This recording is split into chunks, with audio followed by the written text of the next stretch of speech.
Obrigado. Preparem-se, vão ser obsediados durante aí 50 minutos. Mas vão ser obsediados com uma ideia que vos quero trazer do espiritismo atual, nesta sociedade em que nós vivemos. Por isso o tema da nossa palestra de hoje é este, o espírita na sociedade atual. Havia um senhor francês, ele viveu no tempo de Kardec, chamava-se Marcel Proust. Ele dizia isto: Le vrai voyage de découverte n'est pas de voir de nouvelles terres, mais plutôt voir avec d'autres yeux. Portanto, dizia ele que com o nosso desenvolvimento, a sociedade vai se desenvolvendo ao longo do tempo. Portanto, hoje em dia já não é como era no século XIV, XV, quando Portugal se atirava aos descobrimentos, que íamos descobrindo novas terras. Hoje as terras estão praticamente todas descobertas. Temos é que olhar para elas com outros olhos, ver algo mais, perceber do que é que elas nos podem servir, como é que elas se adaptam ao dia de hoje. E esta é a proposta que eu tenho para vocês hoje, é exatamente olharmos para o espiritismo como sendo uma terra descoberta por Kardec, que nos foi legada, e agora como é que nós devemos olhar hoje? Claro que vamos continuar a olhá-la tal como ela nasceu, uma caravela antiga, filosofia, pelo pensamento. Foi assim que Kardec chegou à codificação básica, utilizando a razão, sempre perguntando, encontrando justificações. Depois todo esse conhecimento filosófico que chega pela razão, só pelo pensamento, ele reparou que havia algum que se podia comprovar. Isto é, podia-se levar à experimentação, nomeadamente a mediunidade. Por isso ele escreveu aquele livro maravilhoso, que é o livro dos médiuns, que tem lá as leis de como ocorrem as várias capacidades mediúnicas que ele descobriu na altura. Claro que isso é uma parte do grande todo que ele endereça na filosofia, por isso é que a ciência é uma filha da filosofia. E claro, deste esforço todo, filosófico e científico, o que se pretende é retirar orientações, umas pautas de conduta de bem proceder, chamada moral. Mas atrás desse processo tem que haver uma justificação, de novo, filosófica, porque é que é bem proceder, porque é que é mal proceder. E isso hoje em dia, nos dias de hoje, há um ramo da filosofia, que é a filosofia moral, que já dizia Kardec que o espiritismo não era uma religião, mas era uma filosofia moral, chama-se ética. Daí, nesta tríplice vertente, vamos abordar o espiritismo nos dias de hoje. Naturalmente, sempre orientando-nos pelo que é o espiritismo. Esta obra de Kardec nem sempre é muito falada, mas eu recomendo a todos que a leiam. Porque ela é escrita, o que é o espiritismo, é escrita em 1859. Kardec começa a sua produção de obras do espiritismo em 1857, com o Livro dos Espíritos, em 18 de abril. Depois, em 58, no dia 1 de janeiro, ele começa a publicar um jornal, que é a Revista Espírita. Ainda durante esse ano, lá para o meio do ano, ele publica uma brochurazinha, que é Instruções Práticas para as Reuniões Mediúnicas, para orientar as reuniões mediúnicas, que mais tarde é substituído, em 1861, é substituído pelo Livro dos Médiuns. Mas em 1859 surge esta obra. Porquê? Porque ele realmente chegou à conclusão que estava a criar uma doutrina que, embora o termo espiritismo, como já vamos ver a seguir, não é criado por Kardec, eu já vos vou provar porque não é criado por Kardec, mas de qualquer maneira é apropriado por ele, e ele vai dando uma configuração e uma conceituação distinta daquela que vinha sendo reconhecida pelos vários autores na altura. E então ele tem necessidade de dizer o que é, ser esta obra. Daí é muito importante, é uma obra de iniciação, mas é muito importante. E nela nós encontramos, logo no preâmbulo, duas definições do que é o espiritismo. A primeira que lá vem é esta, que aqui está. E é quando ele diz que o espiritismo é ao mesmo tempo uma ciência de observação e uma doutrina filosófica. A doutrina filosófica porque recorre ao pensamento, recorre à lógica. Como ciência, o que é que ele faz? Estuda apenas as relações que se estabelece entre nós os espíritos. Por isso ele depois utiliza para a investigação científica do espiritismo, naquela altura em que estudava as relações entre um e outro, utiliza a mediunidade. A ferramenta que ele utiliza é a mediunidade. Tal como a astronomia utiliza a luneta para observar os astros. E é uma ciência também. Portanto, e como filosofia, o que é que se pretende tudo isto? Bom, é exatamente determinar, sacar de toda esta investigação as tais consequências morais. Na altura ele só falava de morais, não existia, a ética era algo que não era bem definido ainda, que dimanam dessas mesmas relações. Portanto, ora bem, eram orientações de bem proceder para o homem. Há uma outra definição ainda no preâmbulo desta obra, que é esta que aqui está, e que é mais focalizada nas questões científicas do espiritismo. E diz que é uma ciência que trata da natureza, origem e destino dos espíritos, bem como das suas relações com o mundo corporal, olhando com novos olhos, como diz o Marcel Proust. Julgo que hoje nós poderíamos utilizar esta definição, buscando estas duas de Kardec e com o que é hoje o avanço na filosofia e na ciência, podemos dizer que é uma filosofia de base científica e consequências ético-morais, porque detrás da moral está a ética. A gente já voltará outra vez a falar, já temos falado aqui noutras palestras, mas vamos recapitular isso, que tem por objeto o quê? A investigação da natureza, origem, destino, espírito, e vamos buscar aquela última definiçãozinha de ciência, de Kardec, bem como das suas relações com o mundo corporal. É uma proposta, novos olhos sobre as mesmas terras. Sobre esta questão do que é o espiritismo, às vezes disse, em muitos centros disse, e às vezes em alguns cursos de espiritismo, disse que o termo espiritismo foi criado por Kardec. Não é verdade. Se alguém ainda pensa nisso, não é verdade. E não é verdade pura e simplesmente porque, se vocês forem à internet, e hoje com a internet a gente acaba por saber tudo, não é que o senhor Google tem que ir buscar um motor de busca mais especializado, mas vão, por exemplo, este motor de busca Making of American Books, e escrevam lá Spiritism em inglês. Spiritism, ok? E mandem pesquisá-lo em quantas obras antes de 1855 Kardec só começa a interessar-se pelas questões. Kardec escreve em 1857, escreve o Livro dos Espíritos. Em 1856 vai validando os conhecimentos que tem. Em 1855 ele vai às primeiras reuniões mediúnicas. E nos finais de 1854 ele ouve falar das mesas girantes. Ok? Portanto, se vocês pesquisarem antes de 1855, quantas vezes ocorre, em quantas obras e por quantos autores ocorre a palavra espiritismo em inglês, vão surpreender-se. Porque vão encontrar 12 vezes em 3 distintos autores. Um deles, por acaso, até conhecido do espiritismo, bastante conhecido, o Andrew Jackson Davis. Logo em 1850, aparece uma vez numa obra dele. E, por exemplo, aparece 10 vezes nesta obra aqui, do Leonard Marsh, em 1854. Então vamos lá pôr as coisas a César o que é de César. O que é que realmente ocorreu aqui? Kardec, o termo espiritismo em inglês já era referido, pelo menos, por 3 diferentes autores desde 1850, ok? Embora sem aquela conceituação detalhada que Kardec lhe deu. O que é que Kardec fez? Fez o chamado neologismo. O que é o neologismo? É nós apropriarmos uma palavra de outra língua para a nossa. Por exemplo, às vezes ouço aí dizer parcar, do verbo to park, em inglês, é estacionar, parcar. Isto é um neologismo, ok? E o que Kardec fez? Pegou no spiritismo, que termina só com um E, e que se termina com um M, e ele pôs-lhe um E, só. E ele foi tão sério, que se fôssemos nós, por exemplo, para português como é que se traduziu? Pôs mais um E aqui e um O ali. Para francês também ficaria bem um E aqui, é espiritismo. Mas ele nem isso fez, foi tão sério que ele apenas só acrescentou um Ezinho ali. Portanto, ele fez um neologismo. Isto não tira nada ao valor dele. Mas a César, o que é de César? Novos olhos sobre as mesmas terras. Ok? Muito bem, seguindo. Portanto, falamos que a filosofia continua a ser a raiz desta doutrina. É uma doutrina absolutamente lógica. Nós temos que poder justificar tudo nesta doutrina.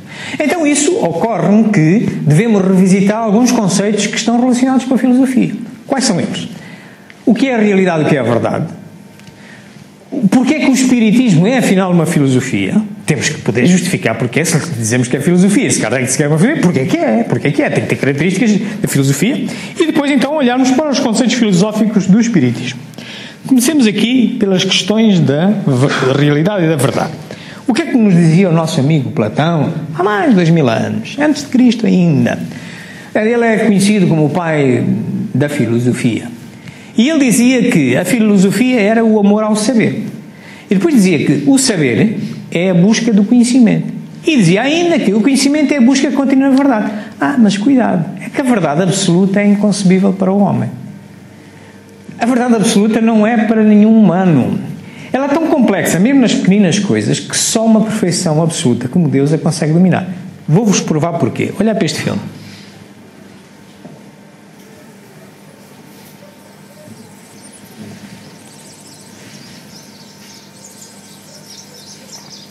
Isto ocorre no Museu do Norte da África. Uma composição que lá está.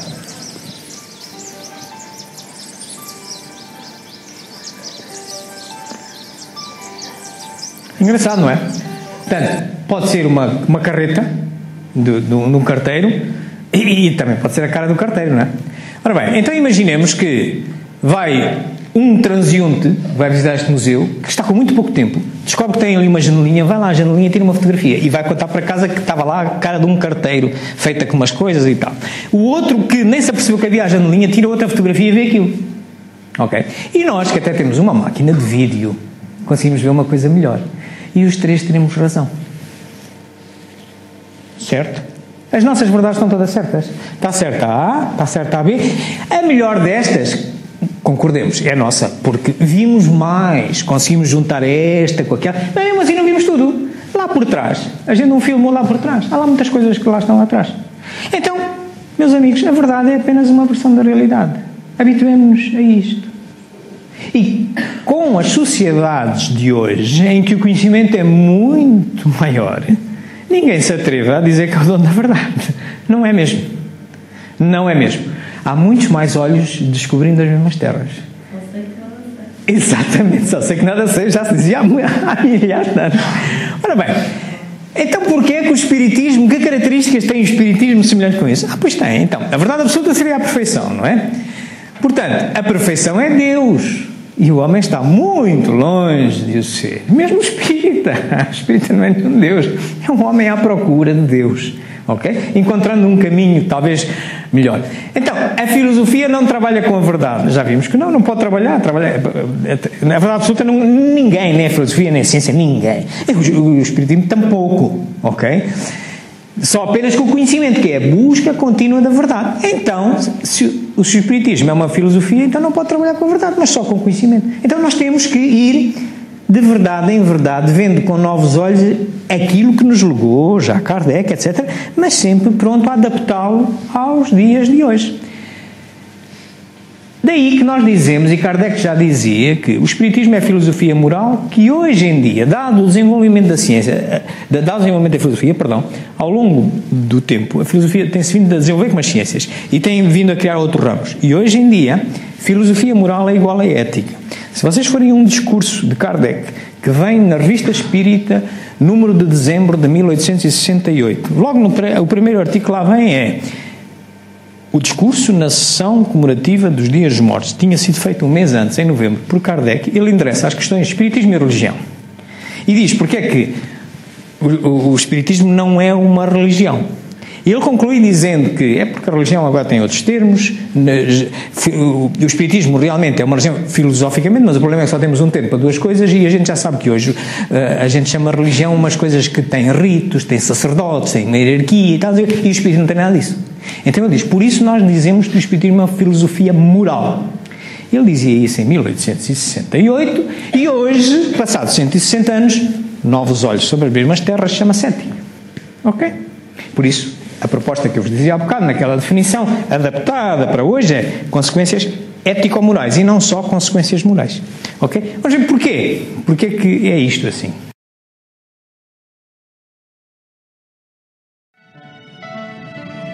Foi em 1854 que pela primeira vez ouvi falar das mesas girantes. O fato não me pareceu radicalmente impossível. O fluido magnético, que é uma espécie de eletricidade, pode perfeitamente atuar sobre corpos inertes e fazer que eles se movam.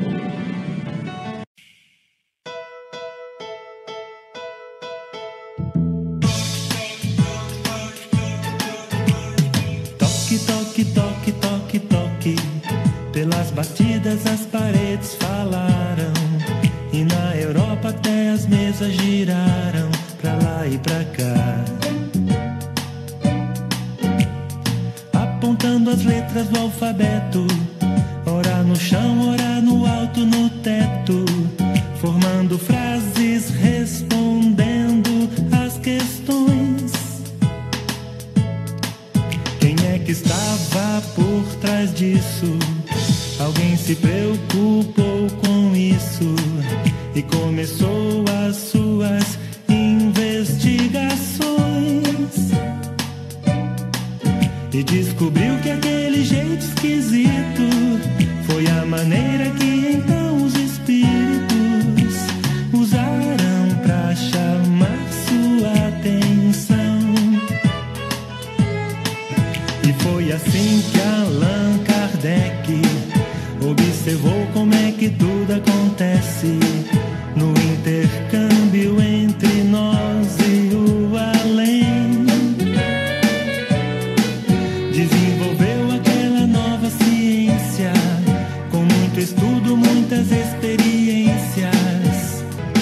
Agora pela voz, pela caneta, não é preciso mais usar a prancheta, pois até mesmo pela intuição nossos amigos espirituais sempre nos trazem as lições de paz, saudade, incentivo e muito mais, muito mais.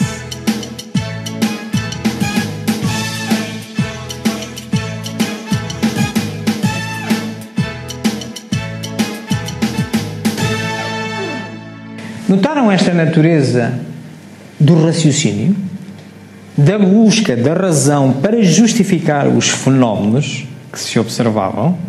Ele começou por dizer, bem, isto poderia ser o fluido magnético, poderia ser a eletricidade, mas também podem ser os espíritos, porque afinal parece que é um ato inteligente. Então, se temos um efeito inteligente, atrás temos de ter uma causa inteligente.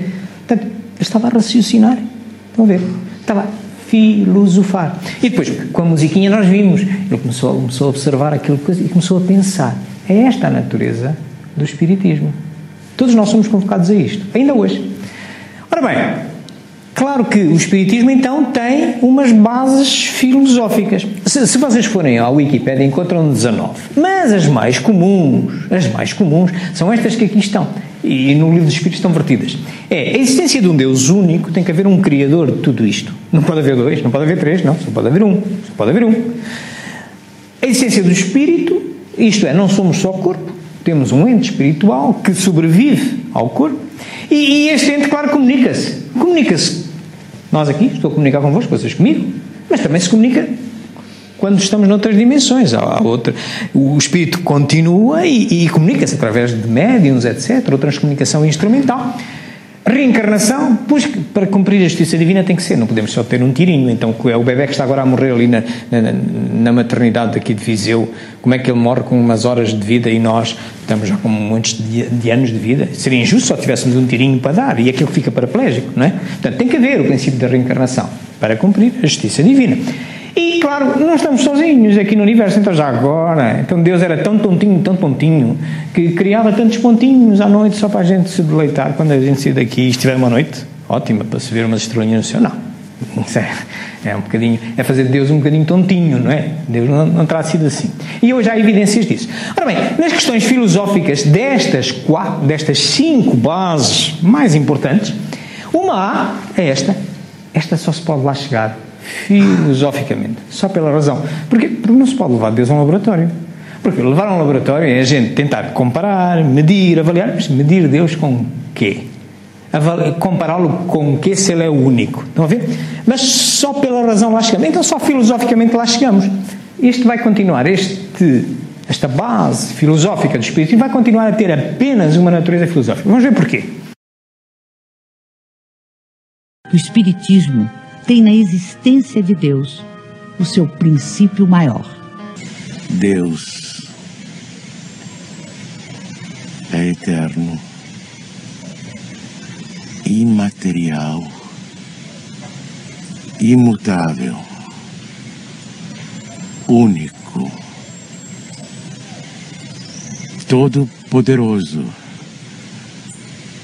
soberanamente justo e bom.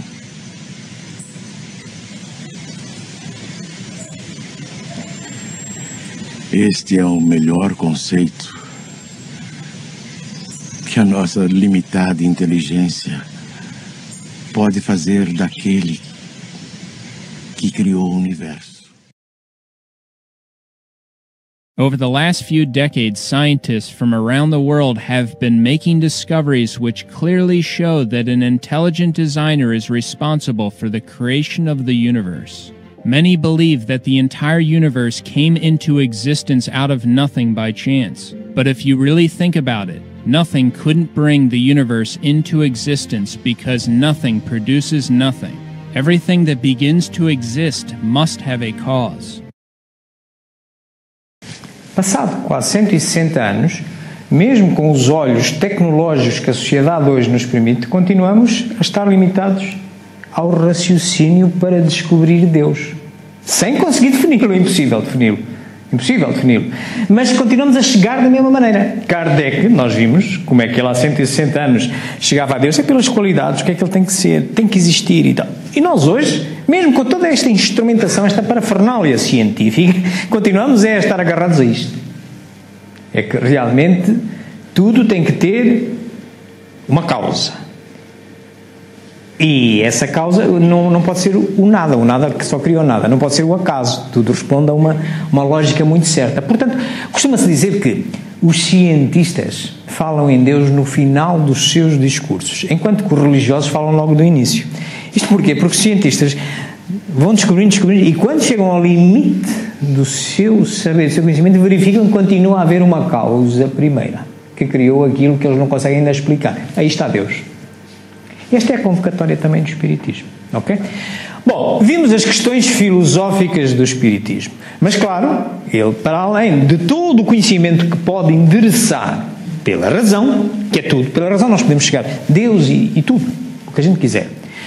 Mas só uma parte desse conhecimento a gente pode levar a um laboratório. Não podemos levar a Deus, já vimos. Mas o resto, a existência do espírito, a comunicabilidade dos espíritos, a pluralidade dos mundos, a reencarnação, já hoje há algumas evidências científicas disso. E com o andar dos tempos pode ser que outras há. A convocatória... Senhores, ele era o que eu denominarei simplesmente o bom senso encarnado. Aplicava sem cessar à sua obra as indicações íntimas do senso comum.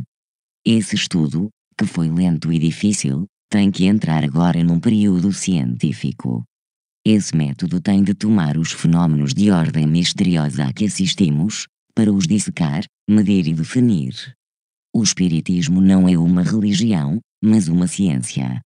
Até à vista, meu caro Allan Kardec. A convocatória para o estudo científico do Espiritismo foi feita pelo próprio Kardec, e o que nós acabamos de ouvir foi um dos 4 discursos fúnebres no dia 2 de abril de 1869. Kardec morreu a 31 de março de 1869 e foi enterrado no cemitério de Montmartre, não é no cemitério Père Lachaise onde está hoje o seu túmulo e tem lá um monumentozinho. Isso só foi passado um ano em que ele foi transladado para lá. Mas nesse dia, 2 de abril, foram feitos 4 discursos. E um deles foi feito por este seu amigo, Camille Flammarion, um astrónomo que também era médium. Quando trabalhava com Kardec na Sociedade dos Espíritas de Paris. E o que nós ouvimos foi exatamente um troço desse discurso que vocês podem encontrar nas obras póstumas. Portanto, um incentivo a que olhemos para o Espiritismo com racionalidade, ao ponto de, ser possível, inclusivamente, mais além da razão, ainda comprovar algo, que o façamos. Porque a fé inabalável é aquela que pode enfrentar a razão em qualquer momento da humanidade. Já vamos a ver isso. Portanto, nós temos que poder justificar os nossos pressupostos. Ora bem, falar em ciência, como filha da filosofia, é falar no método científico E é falar nas evidências científicas que há, pelo menos daquelas 5 bases filosóficas que nós vimos. Vamos olhar aqui e ver o que é a ciência, afinal. Então, o que é ciência? É um conhecimento dos fenômenos do mundo. A filosofia era um conhecimento racional da realidade. A gente pode colocar aqui realidade. Conhecimento dos fenômenos da realidade. Mas por que a ciência é o conhecimento dos fenômenos? Ficou uma coisa assim bem mais fraca. Porque antes a gente tinha conhecimento das coisas. Agora com a ciência a gente avançou muito, só que a gente tem conhecimento só dos fenômenos da coisa. Eu não tenho conhecimento da coisa mesmo, daquele determinado objeto. Eu tenho conhecimento apenas do fenômeno daquilo. Então ciência é o conhecimento dos fenômenos do mundo que obedece um determinado método, um determinado procedimento. Uma observação, eu olho o nosso mundo, a realidade, os fenômenos que aparecem para mim, detecto um problema, lanço uma hipótese, hipótese. Eu tenho uma resposta, só que essa resposta é fraquinha ainda. É uma resposta, é uma possibilidade de resposta. Então, se eu tenho ainda uma possibilidade de resposta, eu não tenho uma resposta. Como é que eu vou conseguir a resposta? Fazendo testes. Depois desses testes é que eu posso dizer se essa minha hipótese se transforma numa tese, se transforma numa resposta que vá resolver aquele determinado problema. Tá bom? E se eu gerar resultados que possam se tornar leis gerais e universais, aí, meu querido, eu tenho ciência. Estão a ver o sentido científico? Porque é que a ciência é filha da filosofia? Porque é uma parte do conhecimento que a gente pode chegar pelo pensamento, não é? E há uma parte que a gente pode levar a um laboratório, testar, medir e explicar como é que aquele fenómeno ocorre e estabelecer umas leis. Exemplo no Espiritismo. Livro dos Médiuns. É um livro científico. Porquê?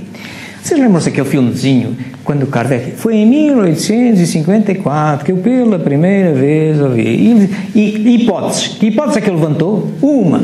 Pode ser o fluido magnético. Outra, pode ser o fluido elétrico. E outra, pode ser os espíritos. 3 hipóteses. Qual é a que sobreviveu? Foi promovida a tese? Foi a dos espíritos. Mas ele considerou esta. Assim é na ciência. As tais hipóteses. E depois vai a testes a ver qual é aquela que se aguenta. E então, depois dessa, saem os resultados, saem as leis. E ele escreveu um livrinho com as leizinhas todas. Das leis da mediunidade humana, que chama-se Livro dos Médiuns, que nos aconselho a ler. Vamos ver? Muito bem. Então, é o método científico que está em causa. Quando nós, do conhecimento que conseguimos abordar pelo pensamento, já conseguimos justificar, nós agora submetemos a este método, a ver se conseguimos comprovar. Então, ele tem, naturalmente, uma primeira fase que é filosófica, essencialmente filosófica. Portanto, a gente começa por observar um determinado fenómeno.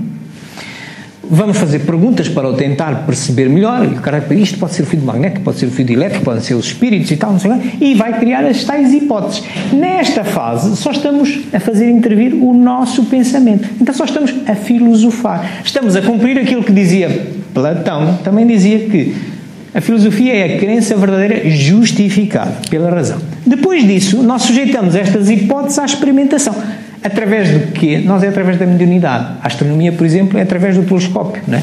Da luneta. Esta é a nossa luneta. Observamos o outro mundo e vamos com isso. E sujeitamos então a experimentação. E então entramos na tal fase científica em que, da crença verdadeira justificada, já temos ali algumas justificações, como Kardec tinha, se é o fluido magnético, se é o fluido elétrico, são os espíritos, e agora vamos tentar comprovar. Portanto, vamos experimentar. Kardec sujeitava a vários médiuns a mesma pergunta e tal, verificava como é que acontecia, como é que uns escreviam, como é que outros ouviam e tal. Portanto, e foi escrevendo aquilo tudo, quais eram as influências do meio, no médio e tal, e vai escrevendo conclusões, documentação, e assim temos ciência. Kardec toma boa conta disso e dá-nos como um legado fundamental nas suas obras quase todas. Reparai, no Evangelho segundo o Espiritismo, para que ele diz aqui no capítulo 19, tem este título, a fé transporta montanhas, no ponto 7, no parágrafo 7 ele diz assim: a fé inabalável é aquela que pode enfrentar a razão em qualquer idade da humanidade. Convocatória da filosofia. Preciso justificar porque é que é bem, porque é que é mal, porque é que aquilo ocorre. E é no Evangelho segundo o Espiritismo. E quando vamos para a experimentação, indo aqui à sua obra científica, em essência, o Livro dos Médiuns, vocês vão ao capítulo 20, há lá um item 230 que é uma mensagem do Espírito Erasto. E diz assim: melhor é repelir 10 verdades do que crer numa teoria errónea. Quando experimentardes, devagar, ele tinha fluido magnético, fluido elétrico, espíritos. Ele, para deitar fora do fluido elétrico e do fluido magnético, ele teve que experimentar e chegar à conclusão que aquilo era outra coisa. Era outra coisa porquê? Porque é um ato inteligente. O fluido magnético e o fluido elétrico não são atos inteligentes. Mas ele verificava que havia um código naquelas pancadas, naquele movimento. Então há aqui uma inteligência. Então, se há uma inteligência, quem é que a produz? Tem que ser um ser inteligente. Mas eu não estou a ver, ele existe. Onde é que ele está? Ok. E depois, com os médios, ele chegou à conclusão que estavam lá uns indivíduos invisíveis para nós, mas comunicavam, que estavam vivos afinal. Ok? E mesmo assim, depois de escrever as leis, depois de escrever tratados de filosofia, etc., não sei o que mais, porque nem a filosofia nem a ciência trabalham com a verdade, vimos já de princípio, nós olhamos para uma realidade segundo a nossa verdade, portanto nós vamos de verdade em verdade.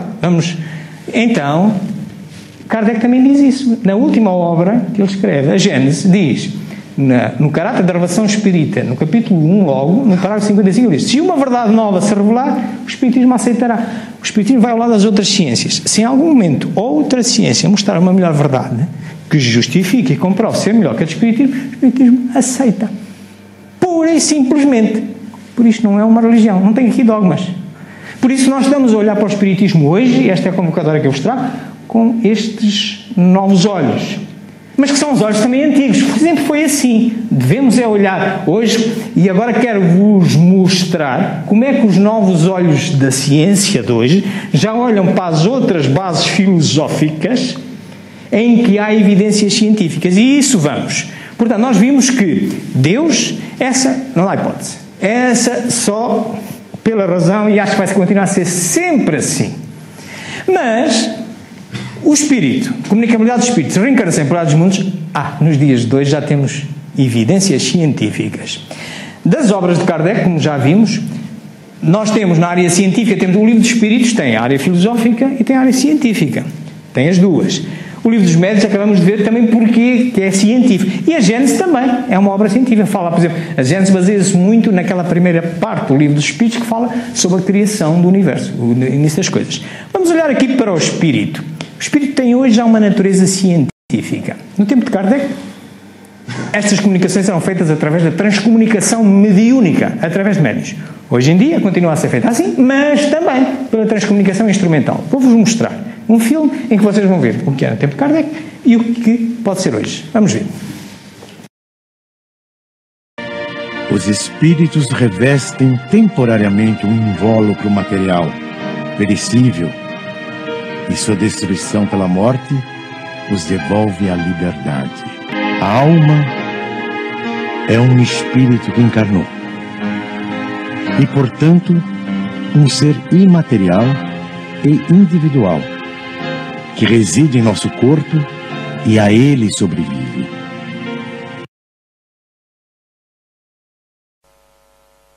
Consegui um encontro no Central Park com o médico-chefe da UTI, Dr. Sam Parnia. Eu sei que você fez uma quantidade enorme de pesquisas sobre o assunto. Sam estudou mais de 100 sobreviventes de paradas cardíacas. Pessoas que estavam tecnicamente mortas e que voltaram à vida. Algumas delas voltaram com profundas experiências. Uma das coisas que você menciona e eu achei extremamente fascinante é a ideia de que, mesmo sem atividade cerebral, as pessoas voltam contando essas experiências. Tem como isso ser explicado? É importante compreender que, quando uma pessoa está morrendo e se torna um cadáver, é só nesse momento que as células dentro do corpo começam a passar pelo processo da morte, o que pode levar horas, se não até dias. E, na verdade, temos esse espaço de tempo em que podemos trazer a pessoa de volta à vida. E as experiências que elas tiveram nos dão uma indicação de como e quando a humanidade passa pela morte. E os religiosos acreditam quase todos que quando você morre é apenas no sentido corporal. A sua essência, a sua alma continua.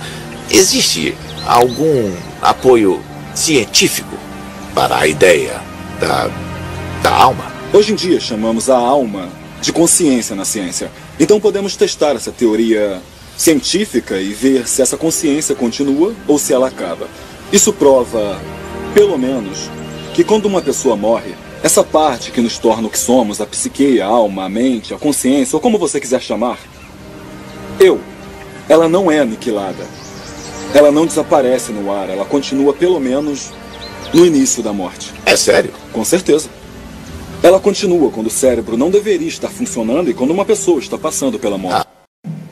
Bom, eu, induzidos em erro, apresentei-vos a comunicabilidade dos espíritos, as evidências da comunicabilidade dos espíritos no meu texto de introdução, mas estava-me a esquecer de, a montante, eu tenho que mostrar que o espírito existe, não é? Foi o que acabou de ser feito.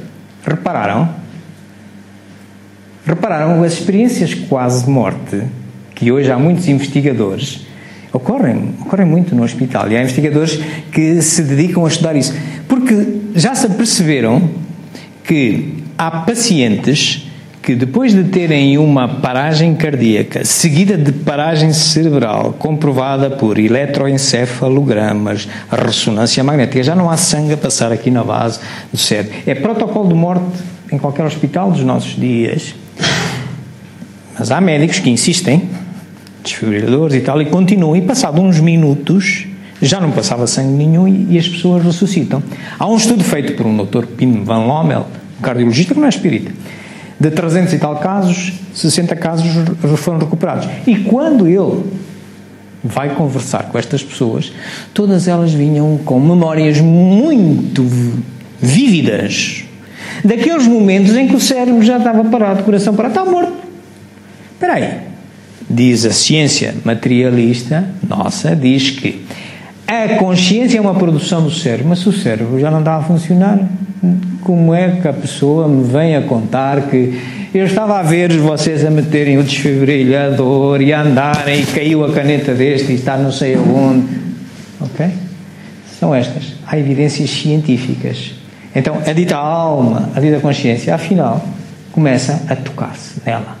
Claro que demonstrado que, afinal, a alma ou o espírito sobrevive, então ele comunica-se. E agora sim, se no tempo de Kardec era apenas com transcomunicação mediúnica, hoje também temos a transcomunicação instrumental. Vamos ver porquê. Fui convidado a assistir às experiências que se realizavam em casa da senhora Plena Maison. Foi aí que, pela primeira vez, presenciei o fenômeno das mesas que giravam, saltavam e corriam. Assisti então a alguns ensaios muito imperfeitos da escrita mediúnica. Sem dúvida, havia ali um fato que necessariamente decorria de uma causa.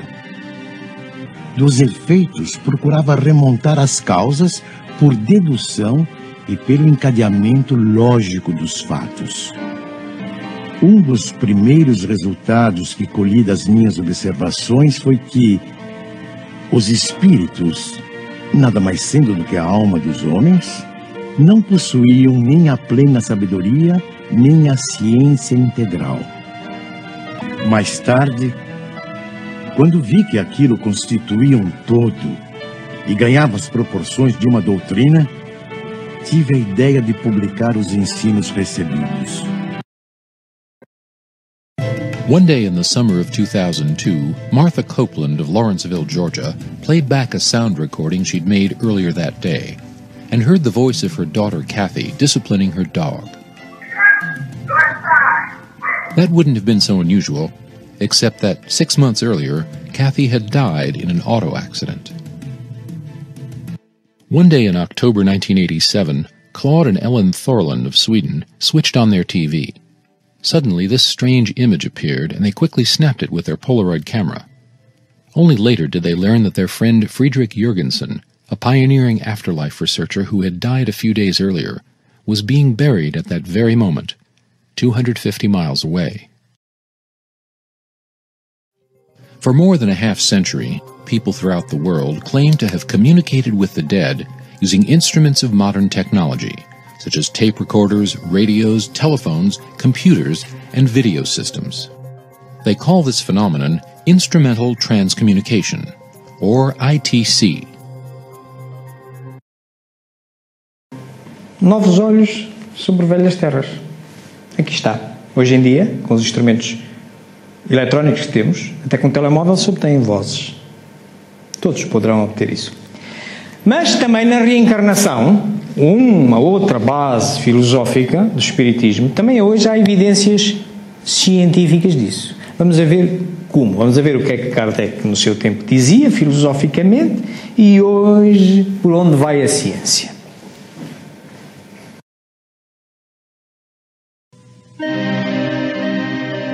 As diferentes encarnações ou existências corpóreas do espírito são sempre progressivas e jamais regressivas. Mas a rapidez do seu progresso depende dos esforços que ele faça para chegar à perfeição. A vida terrena seria assim uma espécie de escola, em que os alunos, embora nunca regridam às séries anteriores, são obrigados a repetir de ano até compreenderem o que lhes foi ensinado. O principal objetivo da reencarnação reside no melhoramento progressivo da humanidade.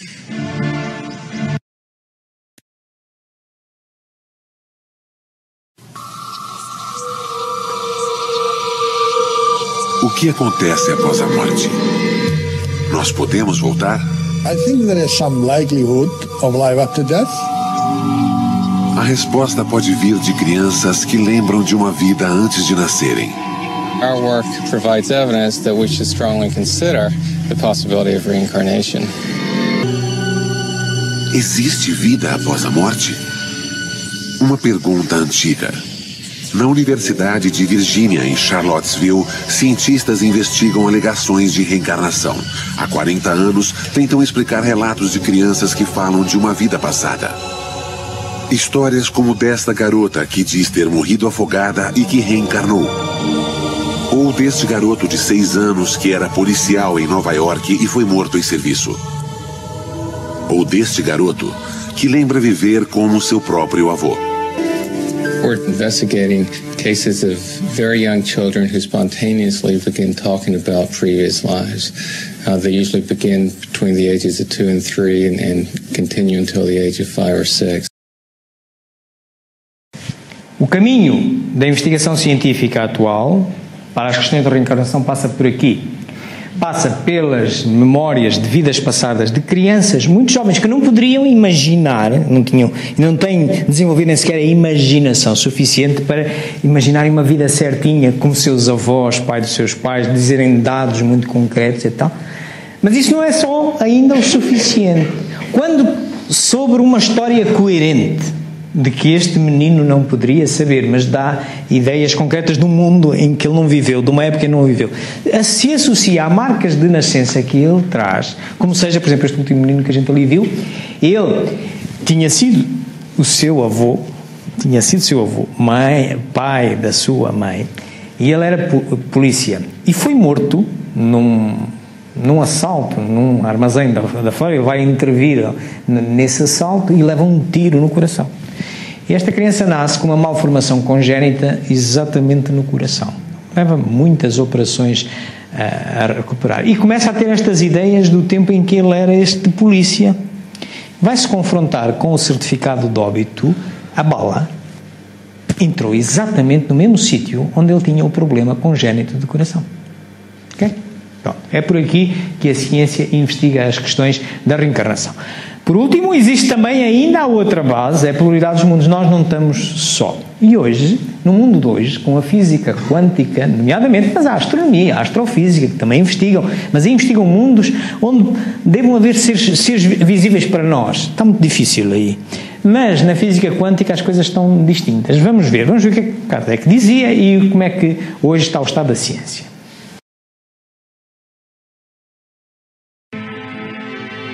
Segundo o Espiritismo, nos mundos que gravitam no espaço infinito, outras humanidades, em vários graus de adiantamento, encontram habitação adequada ao seu avanço.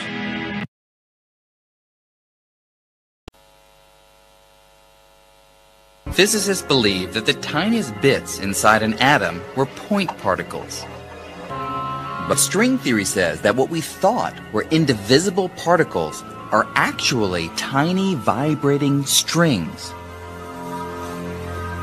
But it comes at a price.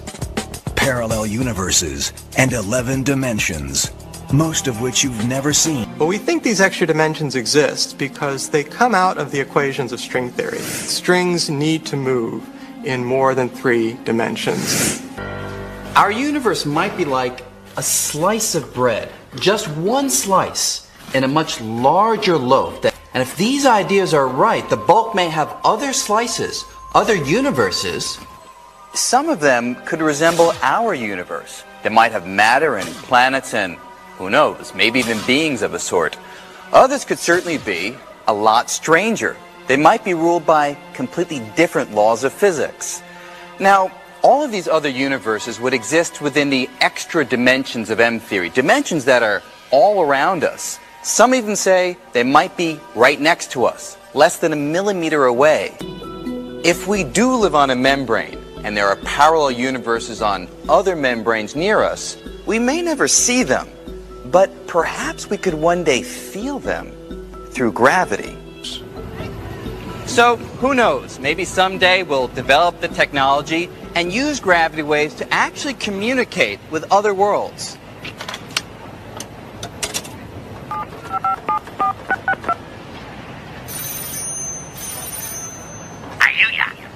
Yeah, hey, it's Brian. How you doing? Brian,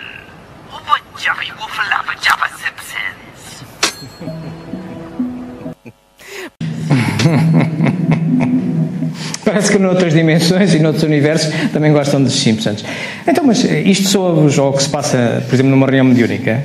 Aparece-nos um ente que está vivo, não é? Nós só não estamos a ver, mas comunica-se através de um médio e vai falando de um mundo que nós não estamos a ver. Mas que a ciência já hoje disse que é mesmo aqui.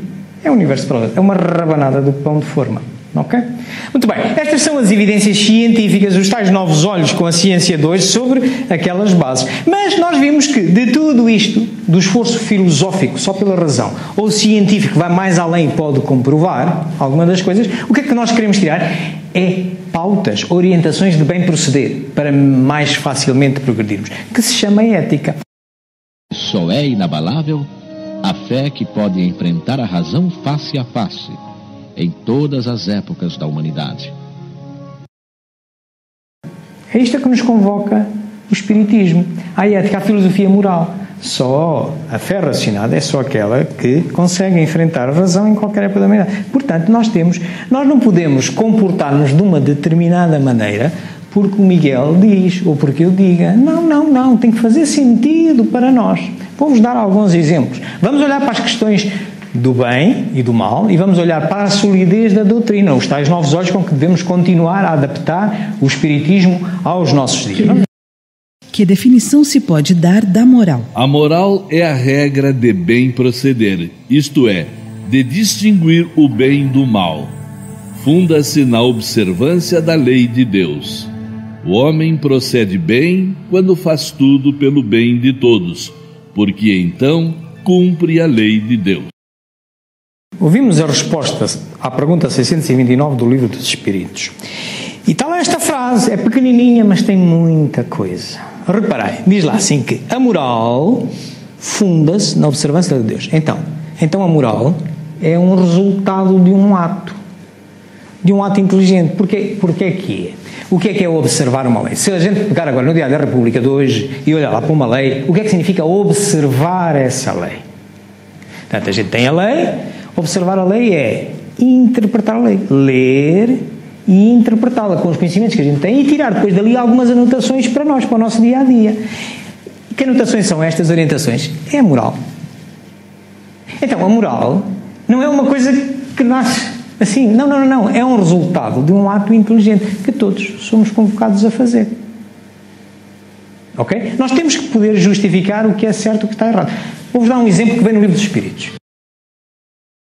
Como se pode distinguir o bem do mal? O bem é tudo o que é conforme à lei de Deus, e o mal é tudo o que dela se afasta.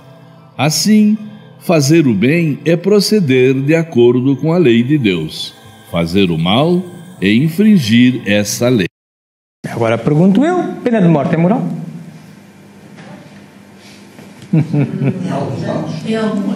Ora bem, é sim e não, exatamente. Estão a ver? Em Portugal é imoral. Desde há 150 anos. Há 200 não. Há 200 era bem proceder, mandar-se matar aquele que se sabia que matou outro. Mas nos dias de hoje, há sítios no mundo onde ela é moral. Reparem, nos sítios que estão a vermelho, olha aqui um país que a gente conhece bem, por ser um referencial da nossa sociedade. É moral. Lá é bem proceder um juiz mandar matar alguém que se provou que matou outro. Mas em Portugal já não é. Então quer dizer, é moral e imoral. Então, e se o juiz for espírita? Então nos Estados Unidos acha que é bem proceder e vem julgar um caso aqui em Portugal e é mal proceder? Não, o espiritismo é uma filosofia, é uma ciência. O que é bem, o que é mal. Há que justificar. A tal fé raciocinada que tem que enfrentar e pode enfrentar a razão em qualquer idade da humanidade. O homem tem meios de distinguir por si mesmo o que é bem do que é mal? Sim, quando crê em Deus e o quer saber. Deus lhe deu a inteligência para distinguir um do outro. Portanto, então agora há que perguntar, e a pena de morte é ética? Porque a ética é filosofia moral. Nós temos que justificar porque é que aquele ato é bem ou mau.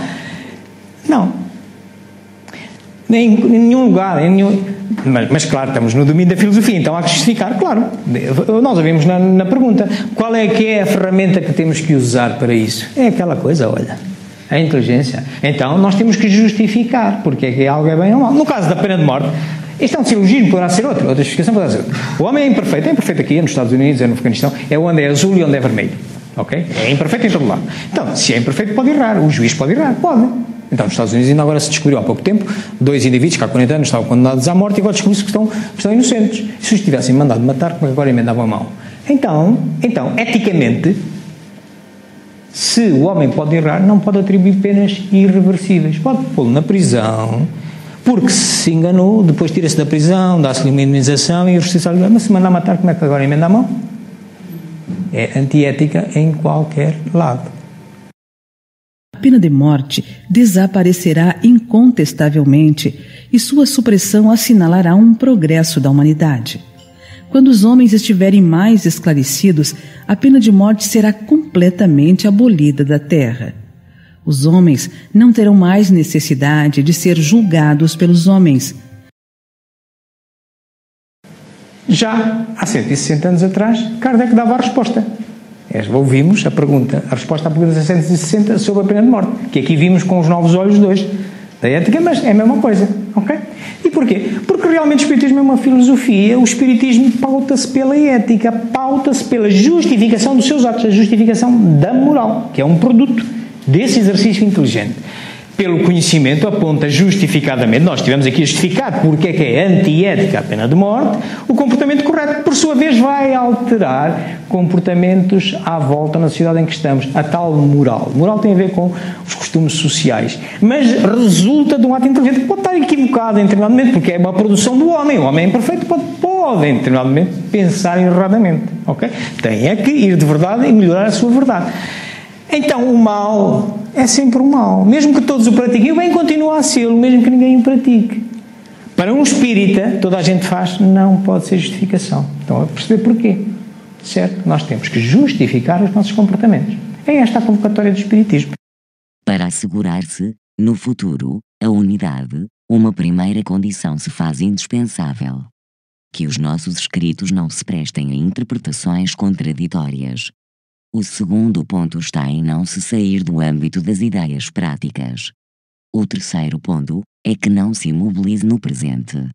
Assimilando todas as ideias reconhecidamente justas, de qualquer ordem que sejam, físicas ou metafísicas, ela jamais será ultrapassada, constituindo isso uma das principais garantias da sua perpetuidade.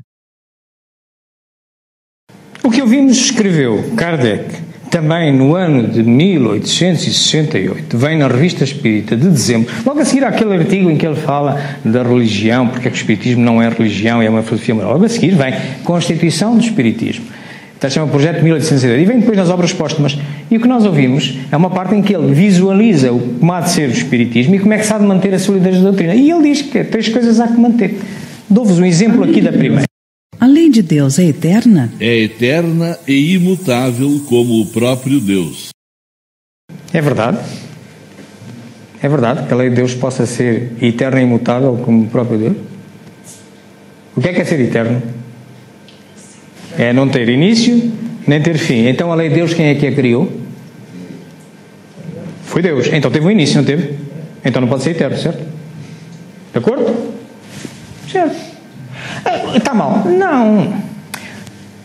Vamos lá ver. Cabeça a pensar. Como é que se processa a mediunidade? Para quem é médium sabe isto melhor do que eu.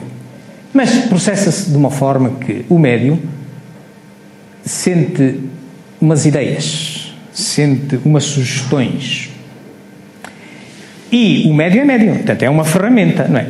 Portanto, e o médium é ele quem faz a interpretação daquilo que está a ouvir, por intuição. Portanto, e tem que residir no médium, tem que residir conhecimento suficiente para transmitir aquilo. Portanto, o médium vai transmitir as intuições, o que vê, o que intui e tal, vai transmitir num vocabulário seu. Ok? Se ele, para dizer que a lei existe antes do homem, mas foi criada por Deus, quer dizer, é mais imortal que o homem, menos eterno que Deus, ele não tem outro vocabulário. Digam-me lá como é que a gente ia dizer isto. É que a lei existe antes do homem se dá conta que existia, certo? Deu-se conta que já existia, mas ela foi criada por Deus. Então, esta resposta não pode estar bem quando olhada para esta questão. Mas o problema é que não há outro termo. Digam lá qual é que era o termo.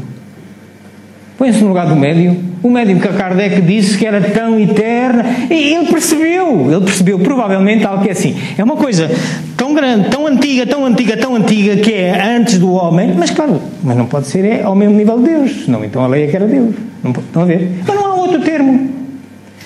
A convocatória de Espiritismo usar a cabeça. Certo? Muito bem. Este é um exemplo, e vem no Livro dos Espíritos, mas podemos ver outros, ok? Devemos fazer todo o esforço para evitar isto, para que a solidez da doutrina continue. Por outro lado, também nós devemos não sair do âmbito das ideias práticas. O Espiritismo existe para resolver os problemas práticos que a gente tem, e que são diferentes, de época para época. Vou-vos mostrar um que tem a ver sobre a intervenção dos demónios, baseado no céu e inferno, e nas questões da droga. Há quem pense ainda hoje que os drogados respondem a sugestões e intervenções dos demónios, como se os demónios não fossem filhos deles, não fossem irmãos deles. Vamos ver isto. O que é que a ciência hoje nos diz?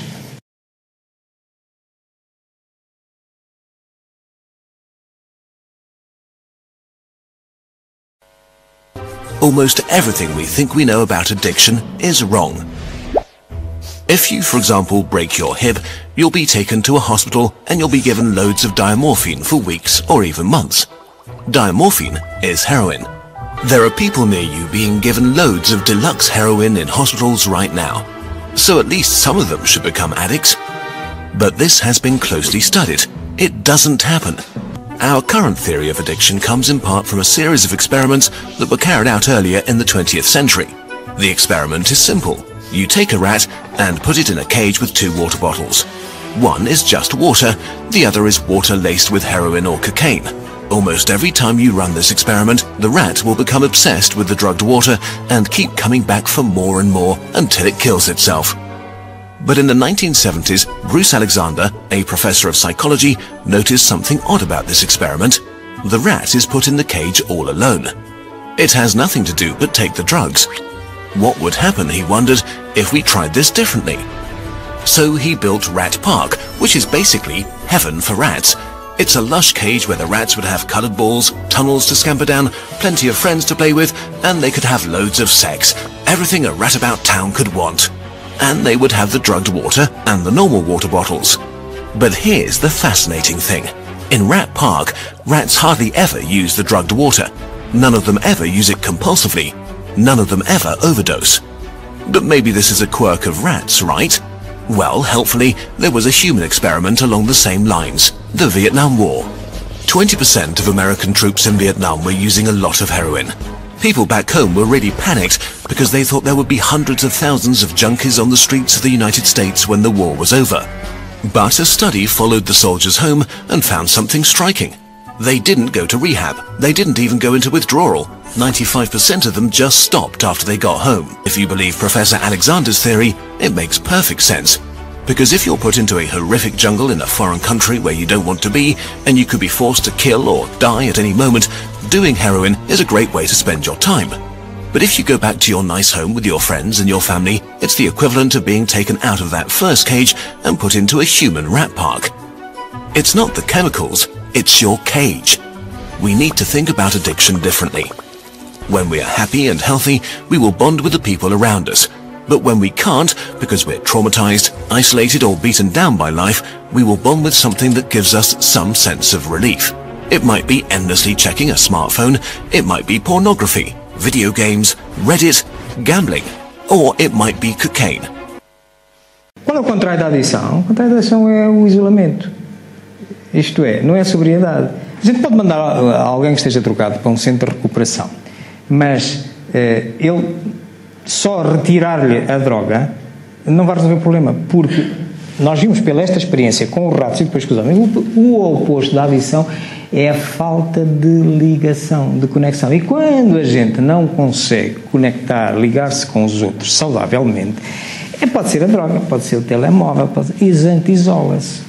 Não são nada dos demónios. Portanto, se algum dia pensarem em vir aqui ao atendimento, a aborrecer o Miguel, a pedirem não sei o quê para ver que os espíritos, qual é o espírito que anda a influenciar alguém vosso conhecido para a droga, tenham o cavalo da chuva, investem na educação e vão falar com a pessoa e mostrar-lhe o que é que devem fazer. Está bem? O espiritismo é para coisas práticas. Ok? Por fim, o que é que Kardec nos disse? Disse que nós não nos devemos imobilizar no presente. Devemos aceitar novas ideias desde que justas, desde que justificadas. Porque a fé religiosa, cuidado com ela, do que nós fomos assistindo, baseia-se em dogmas. E nós já vimos que não podemos basear-nos em dogmas. Vamos olhar para um filmezinho para terminar.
Meus amigos, era isto que eu tinha para vocês.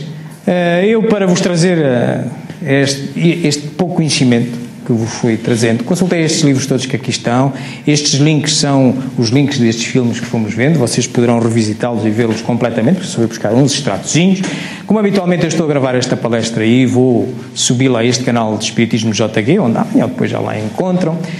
Também podem encontrar aqui no Facebook, também podem encontrar aqui no e-mail para alguma pergunta que não caiba no tempo que possa sobrar. E bom, estaria à vossa disposição para qualquer pergunta. Sei que me excedi, Miguel, podes disparar, eu ponho já o meu colete. Então, ok, sei que pronto, isto foi mesmo 1 hora aqui, tunga.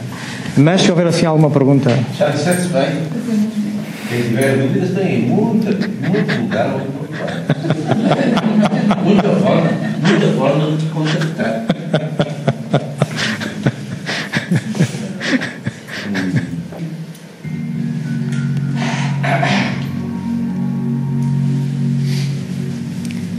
Vamos então serenar.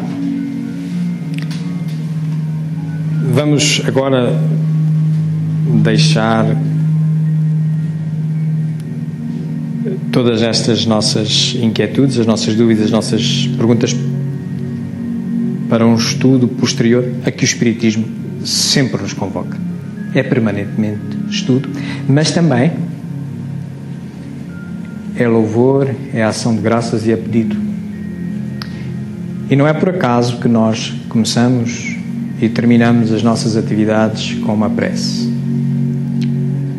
Vamos agora orar e vamos começar por agradecer a Deus esta oportunidade que nos dá de vermos velhas terras com novos olhos, porque afinal os olhos de hoje são diferentes do antanho e os da manhã vão ser diferentes dos de hoje, e nós teremos os mesmos e teremos que seguir adaptando. Temos essa responsabilidade, a responsabilidade do progresso. Nós reencarnamos para progredir e, como tal, temos que, em cada momento da nossa existência física, olhar com os olhos dessa altura sobre as mesmas verdades. Agradecemos, pois, a Deus a oportunidade que nos dá de ter, nesta encarnação, esta ferramenta maravilhosa, o Espiritismo, que nos traz estas dúvidas, estas inquietações, estas possibilidades de refletir. Mas louvemo-lo também, porque criar um sistema destes, criar-nos a nós e depois ainda nos dar estes temas para nós próprios evoluirmos, pensarmos e sermos responsabilizados por esse progresso, é uma obra imensa. Nós, aos nossos filhos, eles aparecem-nos. Nós não escolhemos tê-los, gostávamos de ter, pode ser que os tenhamos ou não, mas não podemos determinar quem é que lá vem, aparece-nos, e nós vamos-nos encarreirando. Mas nós não criamos o sistema em que ele se vai gerir, as provas que vai acontecer. Isso é outra obra da criação, de muito valor, de inestimável valor, impossível de fazê-lo qualquer das nossas inteligências. Por isso é motivo de louvor. Louvemos esse mesmo Criador, essa base filosófica fundamental do Espiritismo. Mas por fim, porque progredir muitas vezes envolve provas, envolve expiações, porque é assim que a gente aprende. Nós temos que aprender com os nossos erros. Nós herdamos nós próprios. Faz parte. Nunca desanimemos. Faz parte. Tudo passa. E tudo tem um objetivo pedagógico. Mas é verdade que nós somos fracos. E muitas vezes desanimamos quando nos parece que a prova é demasiado dura. Nesses momentos pedimos ao Senhor que nos envie bons mensageiros, os nossos mentores espirituais, a equipa espiritual desta casa, para nos lembrar que estamos na escola de Deus, onde enfrentamos provas e que elas são apenas para o nosso progresso, que tudo passa. E as provas que nos são colocadas estão perfeitamente dentro das nossas forças. Senão Deus não era o Pai misericordioso e justo que o é. Bem-aja. Uma boa semana a todos.